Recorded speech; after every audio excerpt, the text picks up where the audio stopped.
প্রার্থনা মানে শুধু ঈশ্বরের কাছে কিছু চাওয়া নয়, বরং এটি তার সঙ্গে আমাদের সম্পর্কের একটি সুন্দর মাধ্যম।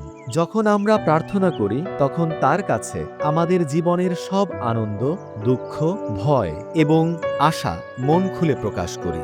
কারণ ঈশ্বর আমাদের কথা শোনেন এবং আমাদের সঙ্গে থাকেন, ঠিক তেমন যেমন একজন বন্ধু করে। বাইবেলে বলা আছে, কোনো বিষয়ে ভাবিত হইও না, কিন্তু সর্ববিষয়ে প্রার্থনা ও বিনতি দ্বারা ধন্যবাদ সহকারে তোমাদের যাচনা সকল ঈশ্বরকে জ্ঞাত করো। তাহাতে সমস্ত চিন্তার অতীত যে ঈশ্বরের শান্তি, তাহা তোমাদের হৃদয় ও মন খ্রিস্ট যিশুতে রক্ষা করিবে। এই পথটি আমাদের মনে করিয়ে দেয় যে আমরা যখন প্রার্থনার মধ্যে দিয়ে আমাদের সব চিন্তা ঈশ্বরের কাছে তুলে দেই, ঠিক তখনই তিনি আমাদের জীবনে এক গভীর শান্তি নিয়ে আসেন, যা অন্য কোনোভাবেই পাওয়া সম্ভব নয়।